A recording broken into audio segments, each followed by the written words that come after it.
Hello, everyone, and thank you for joining us for today's session. My name is Danny, and I'm the event planner for the New York Reactor Space. Before we start, I have a few things to go over. Please take a moment to read our code of conduct. We seek to provide a respectful environment for both our audience and presenters. We encourage engagement in the chat, but please be mindful of your commentary, remain professional, and on topic. Useful links will be shared in the chat. The session is recorded and will be available on demand 24 to 48 hours on the Microsoft Reactor YouTube channel. Which brings us to today's session. It'll run for approximately 1 hour with time for questions throughout.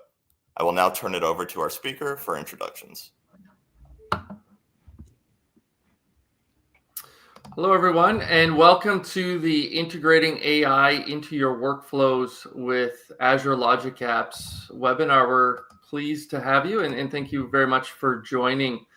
My name is Kent Weir. I'm a Principal PM Manager on the Azure Logic Apps team here at Microsoft, and I'm joined with Divya and Mick. Maybe Divya, if you don't mind providing an intro. Yeah, definitely. Hello, everyone. Very happy to be here. I'm Divya. I'm a product manager in Logic Apps, and my focus areas include connectors and all the AI investments. So very excited to be here.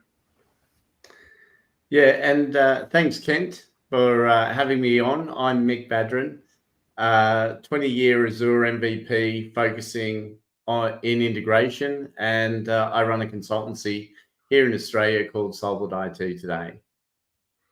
And thank you very much, Mick, for joining us here today. We're happy to have you. Pleasure.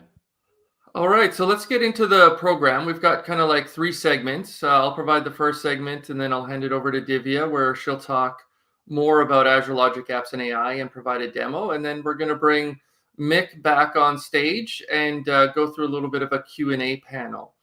Now, feel free to add questions as we move through the presentation. We'll try to address those in real time.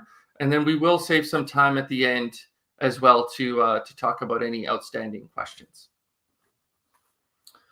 All right, so on the screen here, we've got what Microsoft considers the 4 pillars of opportunity when it comes to AI. So it starts off with enriching employee experiences, and you can kind of think of that a lot like Copilot and those Copilot experiences that allow you to enrich personal productivity. On the far end of the spectrum, we also have accelerate product innovation. So if you think about things like self-driving cars and robotics, those would be other examples of how AI can actually contribute to the innovation that's taking place in those areas. Now, the 2 pillars in the center are bolded, and that's for good reason. This is really where we feel that Azure Logic Apps and Azure Integration Services in general can go ahead and participate.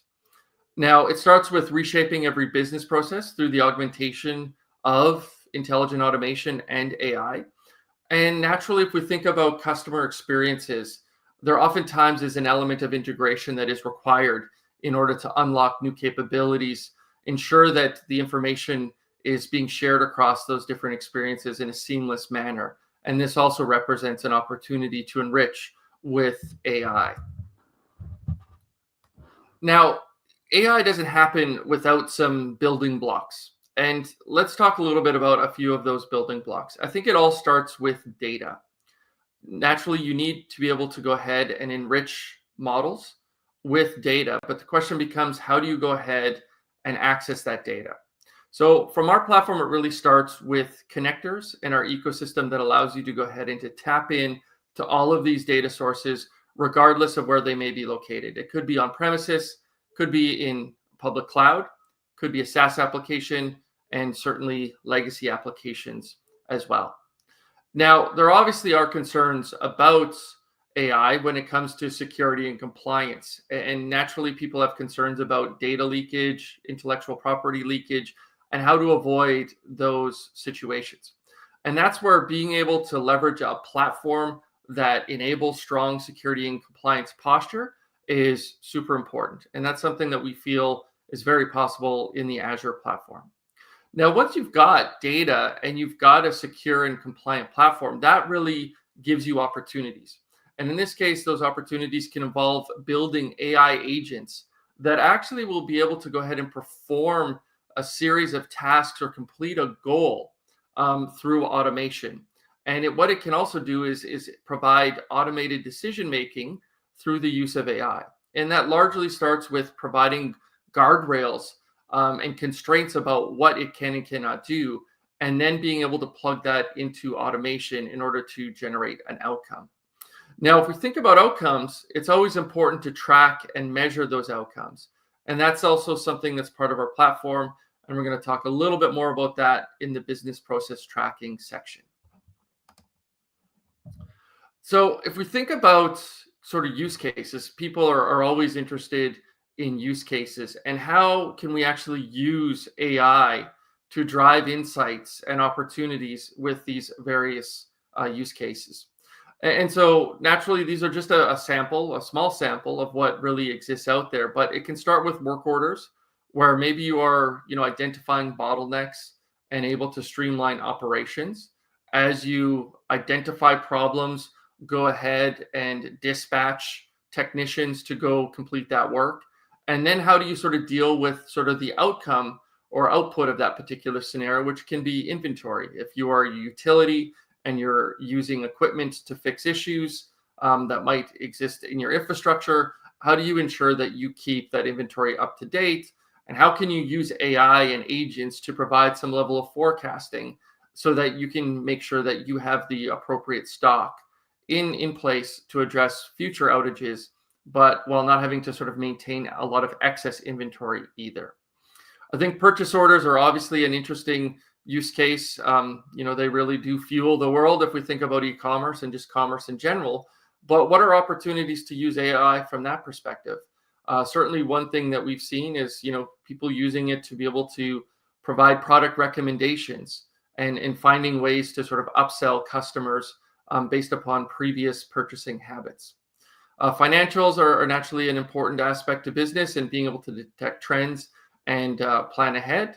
And then also customer interactions, whether that's driving loyalty or providing more personalized service. Obviously we want to sell more goods, but naturally selling goods comes with having to support those customers when they may run into issues. And how can we go ahead and augment those processes with AI to make sure that we're using our human capital as efficient as possible? So when it comes to Azure Integration Services, we really kind of look at this as a series of building blocks that you can go ahead and use to integrate your various systems. Then it becomes an opportunity of how do we go ahead and augment this integration by infusing AI as part of those business processes itself. And so we like to use this layer cake to describe our offering. And I think it starts at the top. It starts with people. And how can we go ahead and expand the developer bench that enables these solutions to be built? Obviously, we've got the integration specialist persona that is kind of core to building these integrated solutions. But more and more, we're seeing interest from other areas of organizations to participate in the development of these integrated solutions. It could be software developers who prefer writing more code. It could be IT operations that are looking to go ahead and scale their operation processes and through automation. We also, especially through the advent of AI, are seeing more and more automation specialists looking to automate their workload and being able to leverage Azure Integration Services as a way to do that. And then last but not least, there's always a stakeholder. There's someone that is not necessarily building the solutions, but is a key stakeholder in ensuring that the solution is actually addressing the needs that were initially set out when the solution was built. And so we look at these as business technologists who want some level of visibility over the health of their business process that is being orchestrated across different systems by using these technologies. Now, a lot of this comes down to orchestration and how do we orchestrate different processes. Some of those processes could be more on the data integration side where I need to keep, data sets are in sync. We also have our traditional system integration or enterprise application integration use cases where we need to integrate applications in real time that basically allow us to orchestrate a business process across these different systems. And these different systems might have been built without even knowing the other existed. Business process automation sort of plays into a little bit of that, where we can go ahead and orchestrate a business process and then be able to sort of visualize that business process and the outcomes that it provides.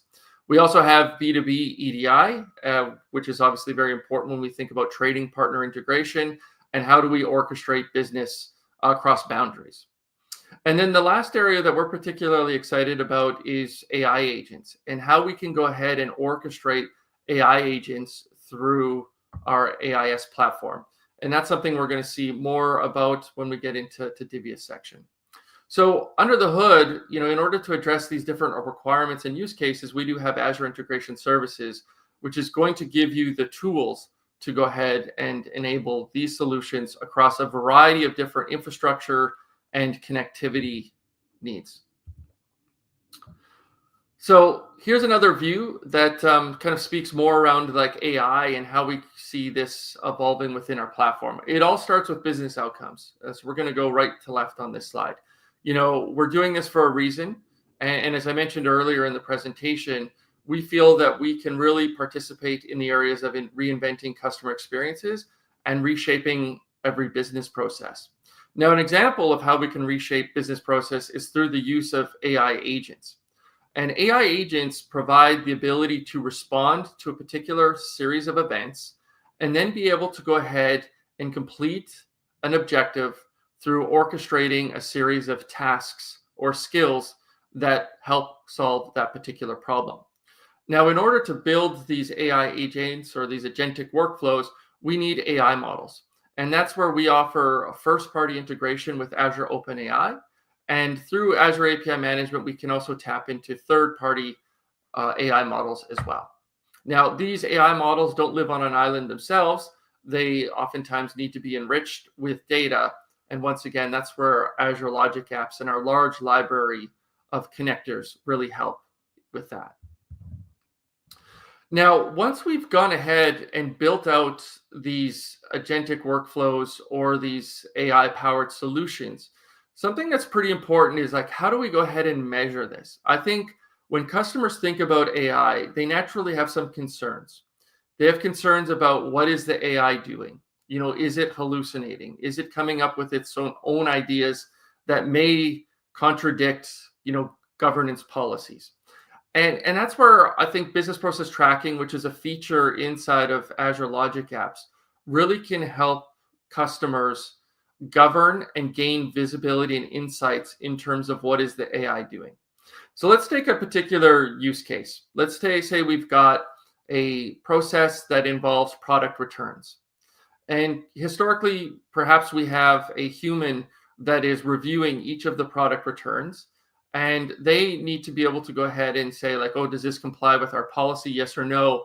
And then go ahead and approve that product return. Now, what if there's a piece of this particular process that we would like to automate and we would like to inject AI as part of that decision-making process? What we can do is we can actually provide, the large language model with specific instructions on what constitutes a sort of compliant product return.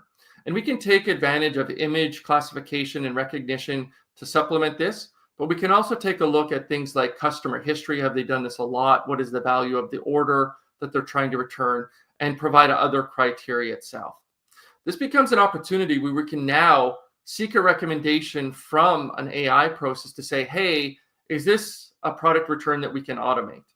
And perhaps it meets the criteria and we can say, yes, we're going to go ahead and automatically fulfill that product return.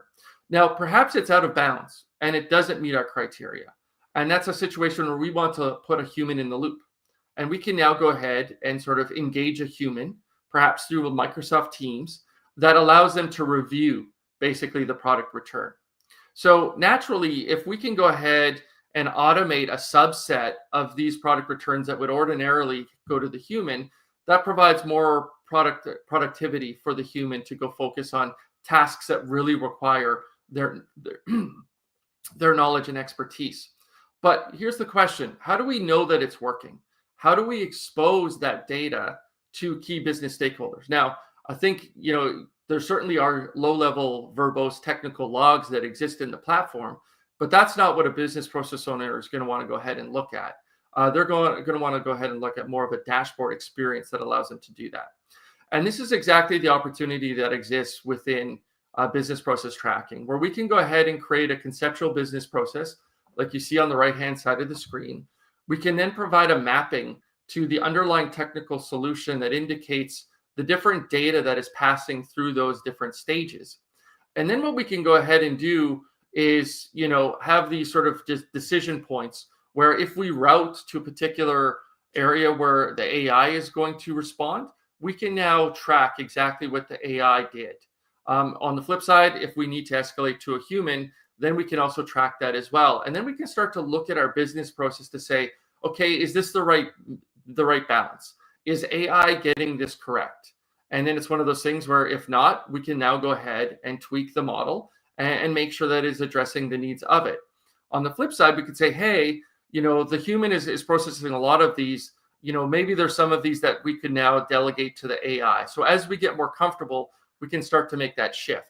But this will give us that visibility in order to go ahead and expose that information. And what you're seeing here is a default view of business process tracking, but the underlying data store that we use here is called Azure Data Explorer, ADX, which also allows you to easily build custom dashboards using Power BI. And now you can visualize this, based on your own specific requirements. All right, so with that introduction out of the way, I'm going to pass the mic over to Divya, and she's going to go deeper on Azure Logic Apps and AI. Thank you, Kent. So let's talk more about how Logic Apps enables you to build these AI applications, as well as apply all the guardrails as you enhance your business processes with AI. Speaking about the building blocks that Logic Apps provides, there are several out-of-box connectors that are available, which are core and fundamental to building these AI applications. To begin with, Azure OpenAI connector, which essentially allows you to interact with these large language models. And we do offer several out-of-box actions which are required as part of enabling your business processes and make them AI enabled. For example, generation of embeddings so that you can convert your text data into numerical representation, which AIs are optimized to understand and retrieve. Chat completions enables you to get back the response from the AI based on your question or prompt. In the second capability I have here is Azure AI Search connector. And this is essentially becomes very critical when you want to contextualize the AI agents that you build. So by default, the AI agents reference data that is available to them, that is public information. But if you want to sort of privatize your AI agent with the data from your organization, as well as to ground your AI to return responses which are more contextualized, which are within the scope of your business documents and data, that's where vector stores play a critical role, where you can take in your organization's documents or data, convert them into the embeddings, and then store these embeddings into the vector store. Then you can retrieve those embeddings and use AI to reason on top of your documents or data. So we do have connector for AI search. We also have connectors for other vector stores like SQL and Cosmos. So you can apply the same concepts to and use other vector stores as well. And thirdly, what we also offer out of box is document intelligence connector. And this is very useful when you want to process complex documents. Most often than not, your documents would not just have text, they would also have images, they would also have objects like tables and other things. And that's where document intelligence as a service is very useful, because then you can process these documents, convert them to different text formats like Markdown, and then process them very easily. So with these building blocks in place, what you can build are these foundational patterns that are core to building any AI application. And here, what we are showing is the document ingestion pattern, which essentially enables you or prepares your organization to build these AI applications. This is sort of like a prerequisite, a core requirement for you to build or enhance your AI with your organization's data. And where Logic Apps again makes this super simple for you is through the data sources that we offer. With 1400 plus connectors that we have available, you can essentially collect your documents. You can essentially collect your data from data sources wherever they are residing, either in cloud or on-prem. And these applications could be SaaS-based applications or can be your legacy applications. You can load your data, which could be in any format, structured or unstructured data, into Logic Apps by using these connectors. And then comes these typical stages of RAG document ingestion.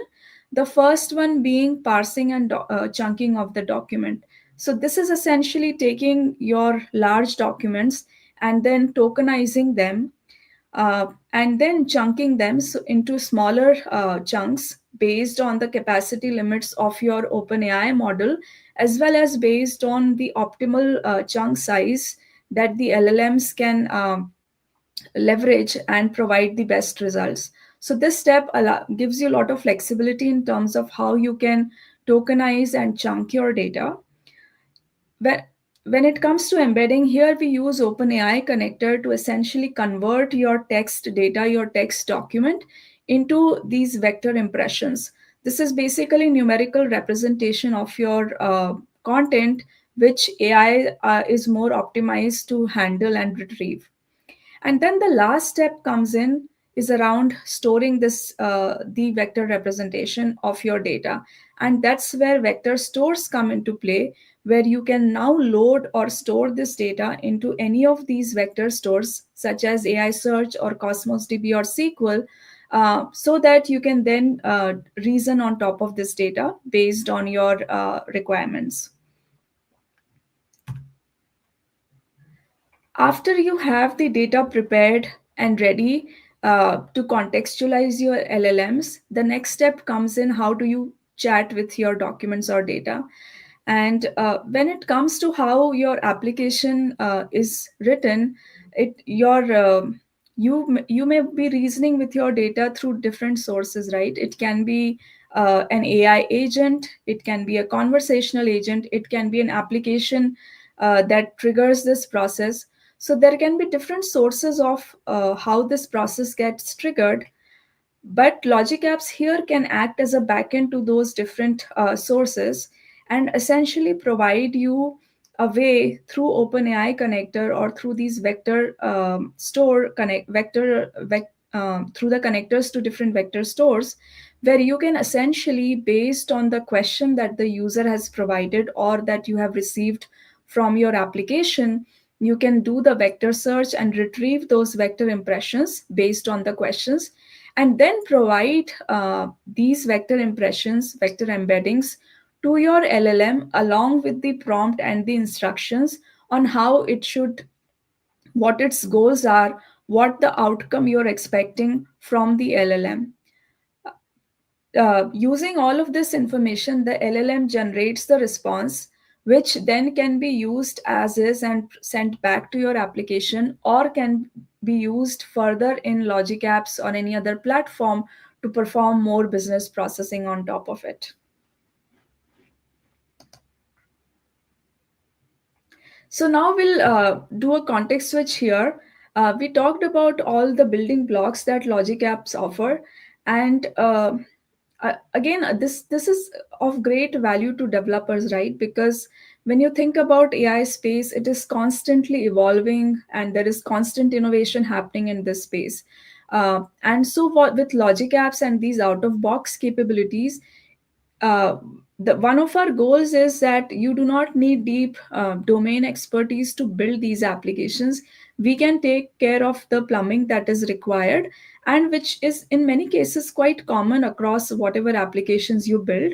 And then you can focus on the business value that you want to bring in by applying AI to your business processes. So again, in that regard, we want to go even one step further, and what we are providing out of box are pre-built templates or pre-built applications or solutions that you can leverage out of box to as a way to start to build these applications. So templates is something that we had somewhat recently introduced, which allows you to take advantage of these out of box solutions in Logic Apps and quickly get started on this. We have a lot of new features that are planned in here. Uh, but one thing to call out is that Logic Apps templates are available in GitHub, so they are open source, which means that you also have full control and power to create a template that you do not see that we provide out of the box and leverage it across in your business and in your organization. So with that, let's take a look at some of the stuff in action. So I'm going to jump to a demo. And today, the demo that I want to show you is around the screening of resumes for candidates. And I'm sure many of you can associate yourself with this use case, because this is something that every organization does, where all companies hire candidates and every company wants to hire the best candidates for their organization. When you think about this process, this is often a very the recruiters spend a lot of time in screening the candidates, and often the process is around matching the keywords, and it's very rudimentary in many senses. So AI definitely can bring in a lot of value and a lot of potential in how we match candidates, how we screen candidates, and as well as also bring in improve the efficiency and the productivity of recruiters who do this activity day in day out and have to go through hundreds if not thousands of resumes for their candidates. So let's take a look here.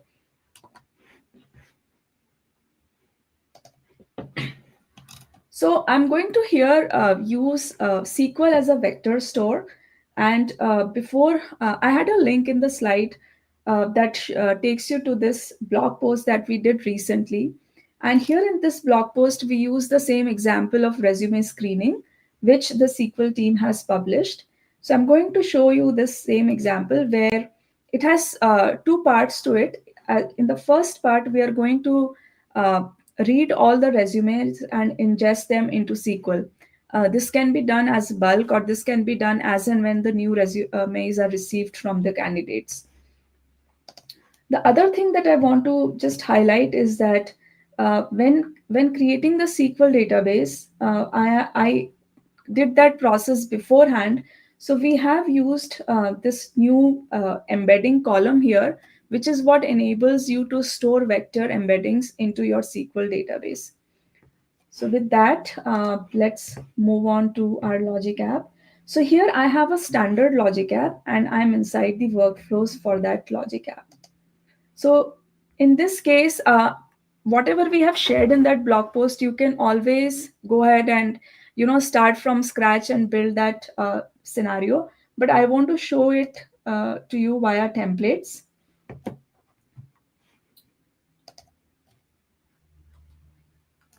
Okay, so I just realized that the stuff that I'm going to show you is not yet released.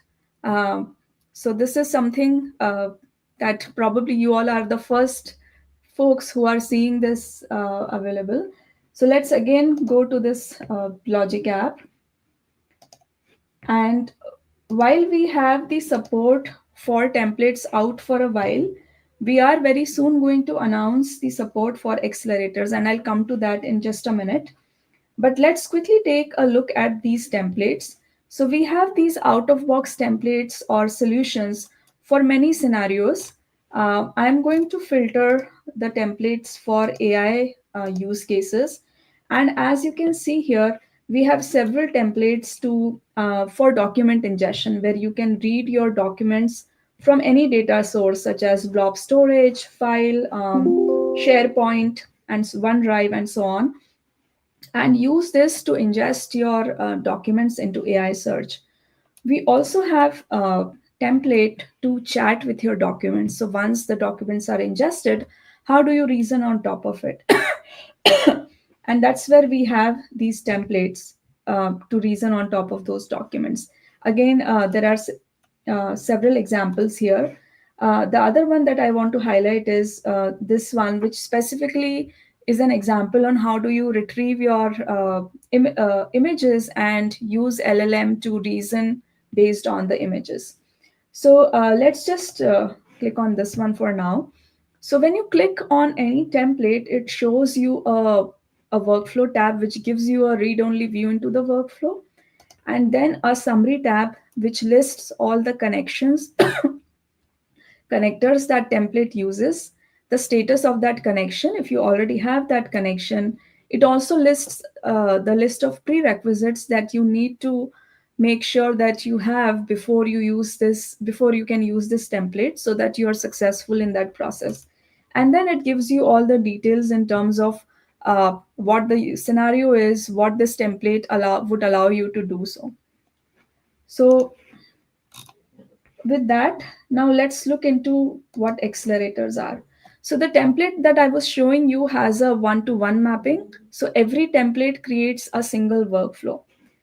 With accelerators, we are going to enable you and ourselves to publish templates that are more scenario focused and would span across multiple workflows. So the idea here is that we want to offer out of box solutions, which in many cases would span across multiple workflows. So I have for now two examples here. The first one here is around indexing of the documents from SharePoint to AI search and then reasoning on it. So this is an example. If you have seen some of our early demos, as well as the demos that AI Studio team has done, there is this demo around to ingest your benefits documents and then do reasoning on top of those benefits document, where you can ask any questions about your benefits. So here is this example which includes these two workflows. The first one is to ingest those documents from SharePoint into AI search. And then the second one is to then chat with those documents using this template. So for now, we are not going to use this one. We will use the second template that I have here, which does the resume matching with using Azure OpenAI and SQL. So here you can see the summary, what this template was, what this accelerator is going to do.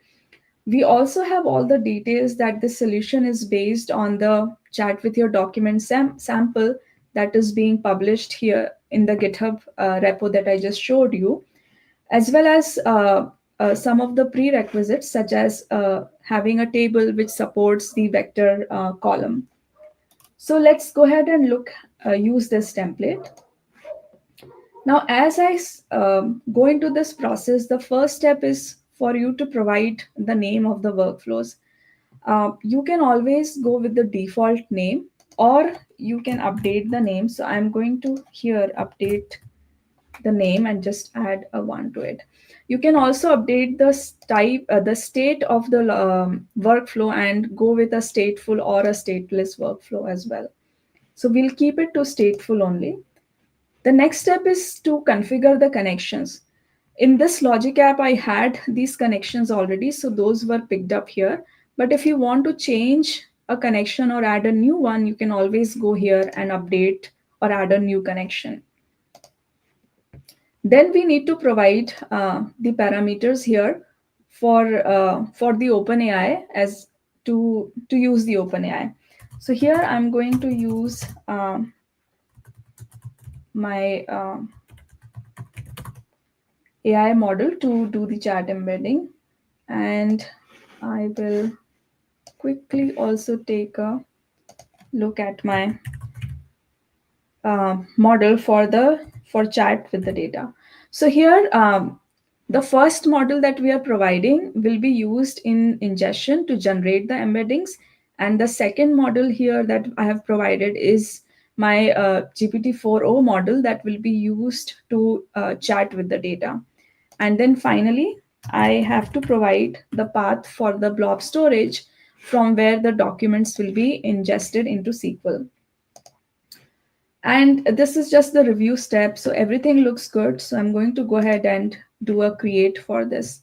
So what's now happening is that both the workflows that we have configured are now getting created. So as you can see, I renamed with _1. So these are the two workflows that just got created as part of this process. So here, let's take a look at this workflow. So this is our ingestion workflow. And here, this is using a blob path as a trigger, a blob as a trigger. So the blob container that we provided as part of the as part of the template creation process is being used here. And then when a new blob is added, we read the content of that blob here. The parse document here takes in the content you read from the previous step and tokenizes that. In the chunk text step, we take the tokenized content from the previous step, and then we create chunks for it. So here I'm using a token size of 5,000, but it is configurable, so you can go with whatever works best for your needs. And then here we are providing the output from the tokenized and chunked output from the previous step to OpenAI to generate the embeddings. And here we are using the text embedding model that we specified. This is the step where we are doing the mapping. We are mapping all the content from the previous step to the different columns in our SQL table. So our SQL table has different columns for storing the chunk information, embedding ID, as well as the file name. So all of this information is being captured here. And then for every record, we use this step, and we have a query here. We have an insert statement here that inserts these records, and based on whatever we generated in the previous steps. And here are the query parameters. So that's our workflow for ingestion. Let's take a look at the workflow that does the retrieval. So here is our workflow for retrieval. Here we have, this uses a request trigger, so it's just a REST endpoint. And based on the query that is being provided, which is the question here, this is going to retrieve the embeddings, generate the embeddings for that query. Based on those embeddings, we are going to select the vectors from our SQL table. And then we are going to provide all of that to Chat Completions API here. And here, as you can see that these are the set of instructions that basically an AI agent uses to understand what is its goal and how it achieves its goal. So what we have said is that it's an AI agent, which is, and the goal of this AI agent is to provide answers based on the search results. And the search results are being retrieved from the previous steps. We are asking it to provide, based on the search results, to generate the top 3 responses. And we are also providing it some guardrails so that there are no to minimize the hallucinations and to ground the responses. For example, we are saying that avoid any external data sources because we want this to be scoped only to our business data, and so on. So let's take a look at, let's invoke this.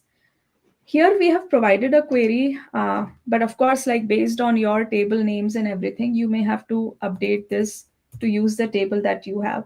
So I am going to now update it and use a table for resumes here. And then we are going to run this query. So to run this query, I'm going to copy the REST endpoint for this workflow. And we are going to go to Postman and use this workflow that we just created and use the REST endpoint for that workflow. So the prompt or the question that we are sending here is that we are hiring a product manager in Microsoft Azure database migration team. And the candidate should have good knowledge on SQL and other databases like Postgres. It would be beneficial if they have cloud experience as well. And we seek strong hands-on skills in migration projects. So as you can see, this is not like matching word to word what we need and what is in the resume. We are able to provide our requirements just like we provide those requirements in job postings in terms of what is required, what is nice to have, and what would be some soft skills that the candidate should have. So let's send this request and wait for the response.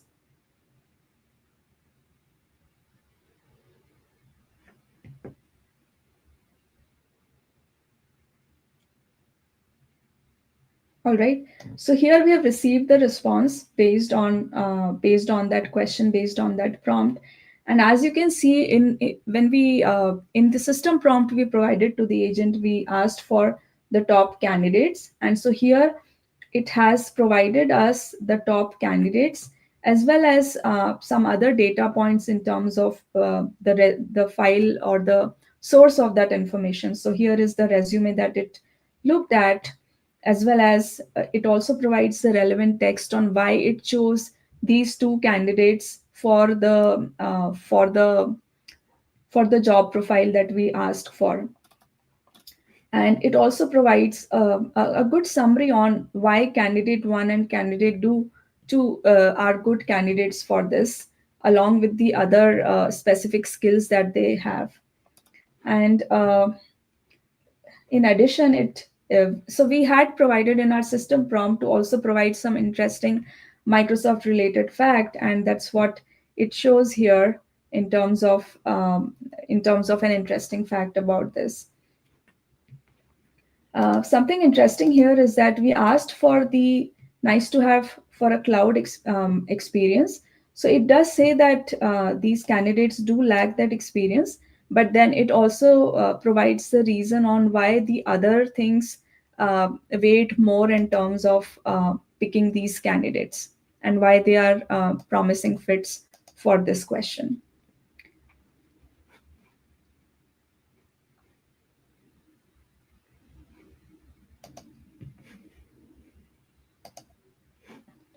All right, so I think that brings us to the end of the demo. Hopefully you find it useful. And the whole idea with us is that we want to provide these out-of-box solutions so that you can quickly get started on this, accelerate your development process, and then modify these based on your specific business needs, and of course, enhance them further based on your scenarios. So just a quick source of screen here to give you the sources of information here in terms of the documentation for templates, in terms of how you can contribute to these templates. And if you don't find a template that you're looking for, we can always provide these templates. If you go to this link and add your request for the scenario for which you're looking for templates, we can definitely look into it. And before I close, I just want to talk about this capability here where Logic Apps can also act as a backend for your AI agents. And why this is important is that most of the things that we were talking about ingesting your business documents and data. And there may be cases where it may not make sense to always put your business data into vector stores, or for scenarios where you want to generate these LLM insights based on real time data. And that's where Logic Apps can act as a backend API for through OpenAI assistants, and you can easily invoke your Logic app and get your business data, for example, from your ERP application, or call a service that, for example, returns the stock value. All of this can happen in real time, and you can still use LLM to reason on that data. Likewise, similar capability, but if you prefer a code first approach, then Logic Apps can be used as a plugins in semantic kernel, and you can achieve similar outcomes where you can do more real-time reasoning with your business data using Logic Apps as a way here. All right, so I think with that, I'll pass it back on to Kent.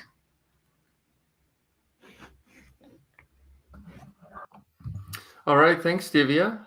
So now we'll welcome Mick on stage. Oh, I think you're on mute, Mick. Oh, there we go. Cool. Well, thanks, Divya, for that demo in that segment. And Mick, we'll get right into it. So some rapid fire sort of Q&A here for you, if you're up for it. Sure. So you've worked with many organizations on integrating AI. What are some of the common challenges you've seen customers face when incorporating AI, and how does Azure Logic Apps help them overcome those challenges? Yeah, look, good question. Obviously, there's a lot of noise around AI, and sort of it occupies the room. I think a lot of the challenges have come from where everybody thinks what AI can do versus what it can actually do. And in terms of the adoption of it and things like that, I think it's about trying as many models as you can and trying as that fit your requirements. So if it's textual based sort of searching and getting sort of answers back and things, that makes sense. And then in terms of the thing that I love about Logic Apps, and having worked with this for now 4 or 5 years, a lot of that in that previous demo I had to write by hand, and all that chunking and documents and everything else, and just to see it click deploy, I'm like, oh my goodness, how good is this? So being able to use Logic Apps to wrap this stuff up is really important, I think, not only from sort of the actions that you might need to do during your AI conversation flow, but also wrapping up your models. So some models, for example, depending what you want to do, some models are analyzing video, some models are analyzing images, some do images and text. And every single different model has a particular way that I might need to talk to it.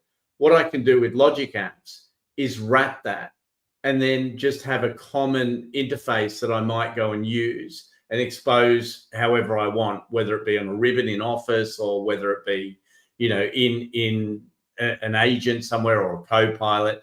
And so Logic Apps gives me that uniformity. So I can then plug in and out different models as I'm testing, which really accelerates what I'm doing. Yeah, that's a good point. I do like that sort of notion of like reusability, but then just swapping out the pieces that just require it. No, that makes sense.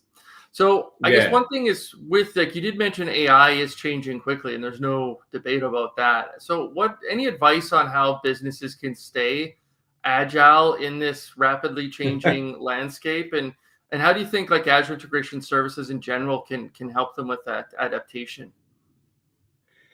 Well, I think, I think what I tend to like is the Microsoft offering in this space. So it's all the supporting technologies.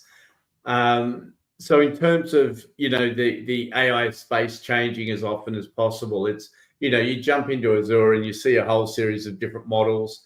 You see the models that you saw last week, and then there's new models that have been patched. And you're like, should I pick that one? Should I, is this one better for me or not?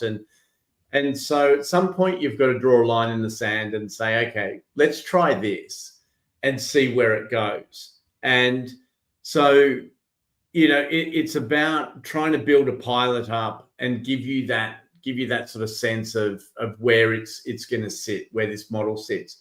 There's some useful benchmarking in the Azure portal that says, well, for these models, this is the error rate. And so I tend to find that cost and or error rate and cost are one of the two most dominant factors in terms of picking these models.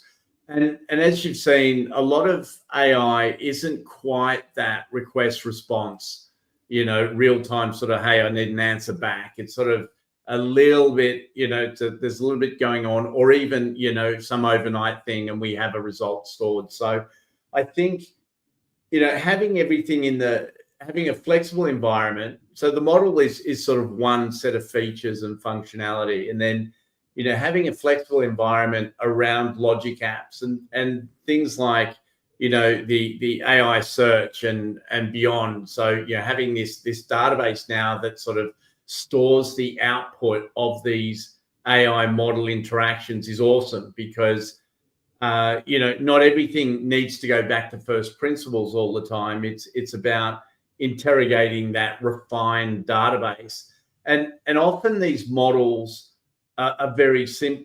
Well, when I say very simple, they've got a simple function that says take an image and categorize that image in terms of a vector or some numerical representation. That's it.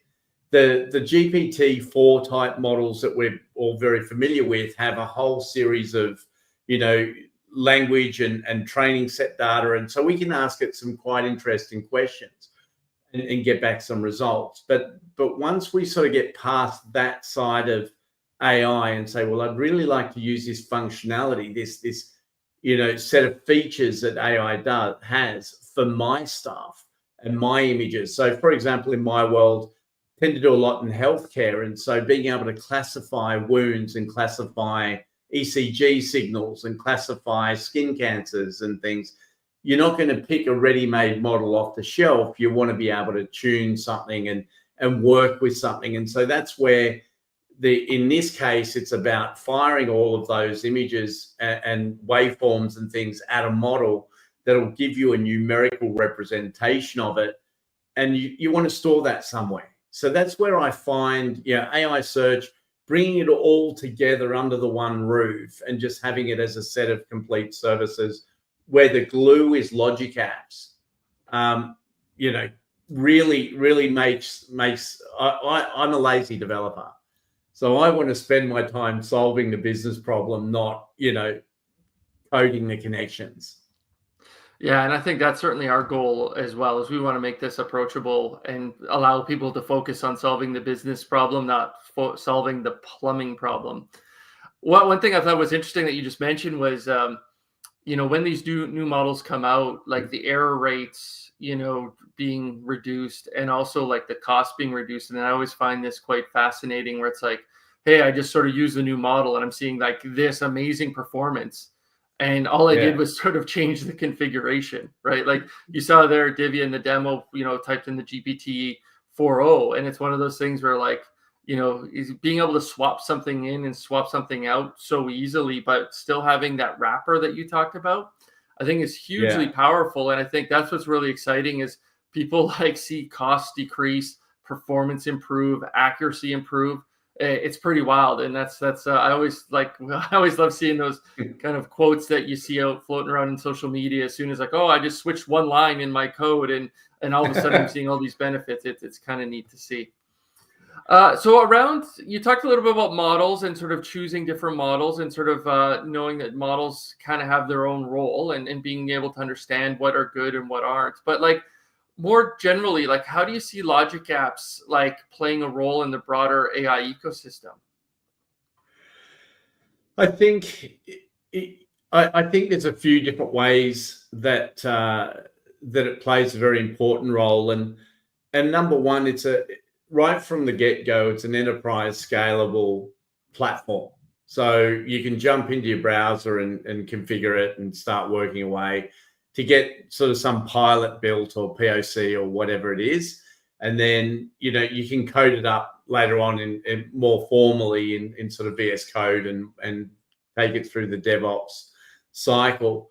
But just having that retriability, having the resilience, having the platform logging, just that as a base level really sort of is from a development perspective, a great place to start. So what I tend to find is I quite like using Logic Apps to wrap whatever I'm doing. Even if I'm using, Copilot, or I'm using AI Studio and sort of building up my Office Copilot or whatever it might be. As soon as I want that Copilot to go off and do an action, I'll pass that through Logic Apps, APIM Logic Apps, and sort of have that sort of formal approach to it. And that gives me a lot of flexibility. If when we do this one action, go off to an ERP system and get me back details for this particular order, I want to be able to do something else. And I'll do that in Logic Apps. So as sort of the front end in front of the AI model, being able to command and control that process, I find that really useful. And then obviously the other side of it, which is when you want to plug in an assistant of sorts and you want it to be able to go off and do various actions, then it makes sense to provide that consistency and that uniformity. So I think, my sort of take is that it's essential to just giving you the glue between all of these different systems, and just being able to give you that flexibility in terms of what you want to do, not having to write 2,000 lines of code to work out, well, you need to tweak something else or pick a different model or whatever it might be.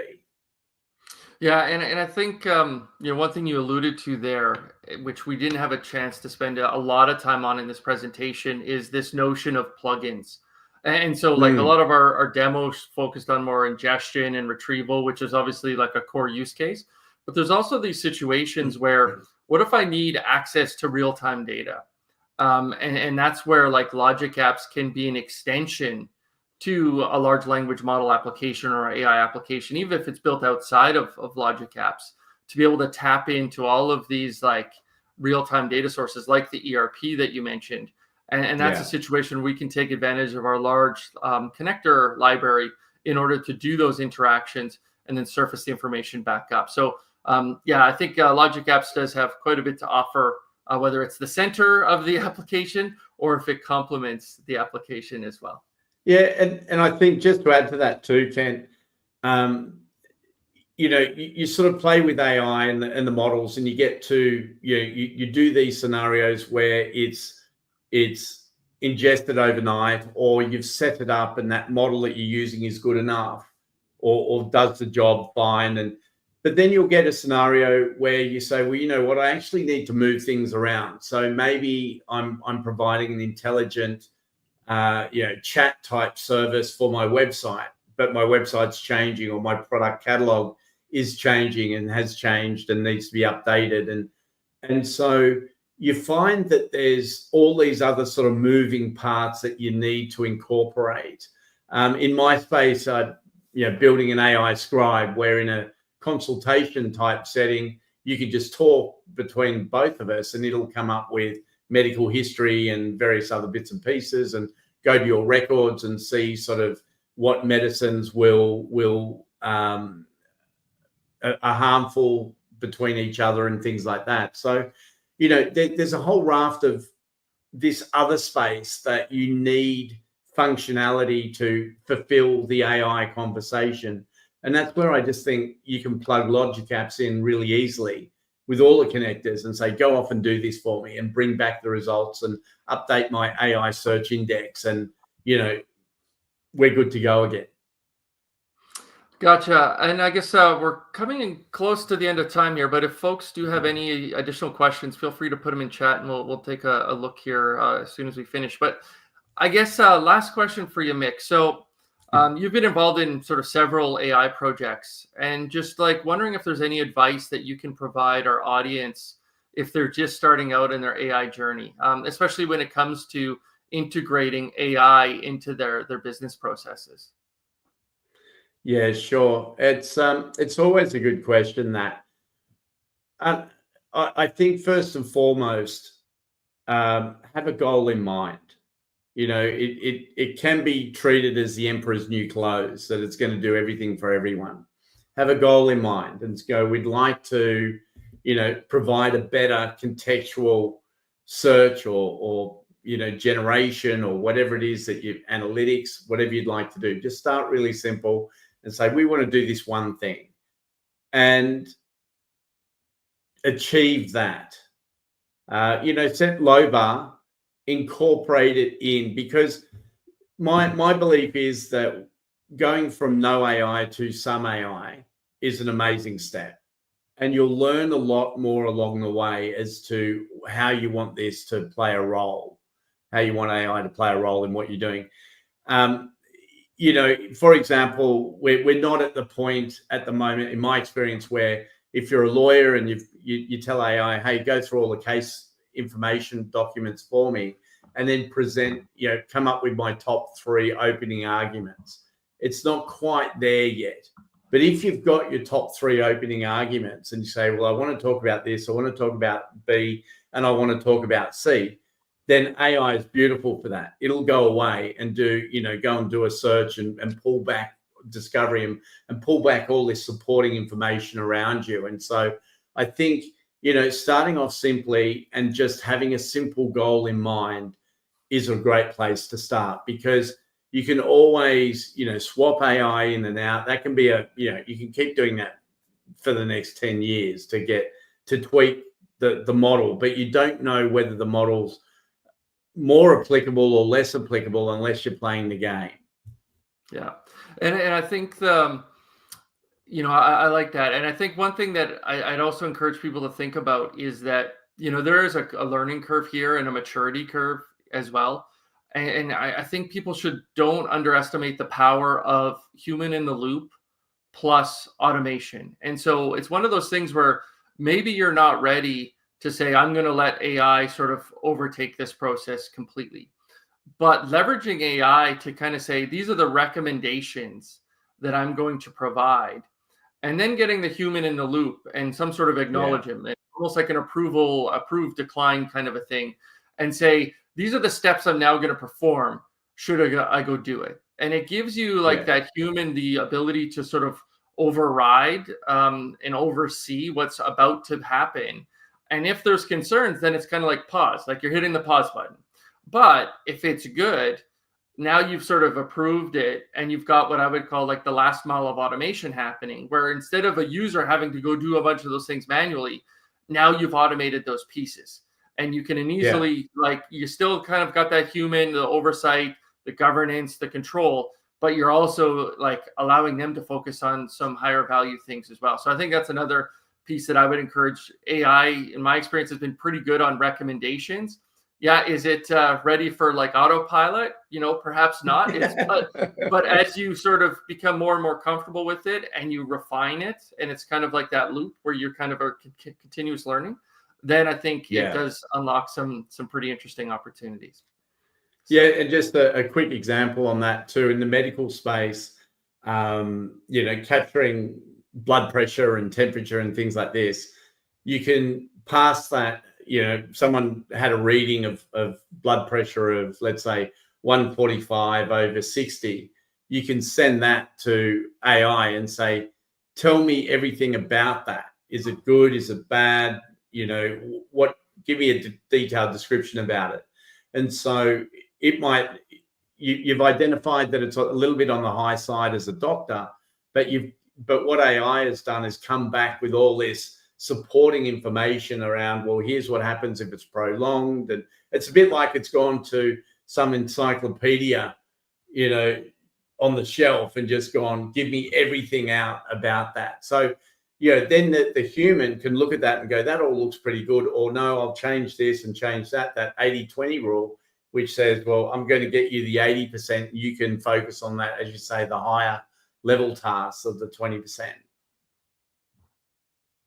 Gotcha. Yep. No, that makes sense. So we've had a few questions in chat. Divya's been on top of them, so that's great. There was also, I guess, more of a comment. Rajesh Shawarn had said that going to some AI from no AI is a nice sentence. So good job, Mick, on providing that guidance. That seems like that's something that's landed there. And then there was just some questions around AI search. And if I could just add to that one statement, I think, and I think we've chatted about this before, but going from when you're sort of just getting into AI, it's a bit like you're making a cake.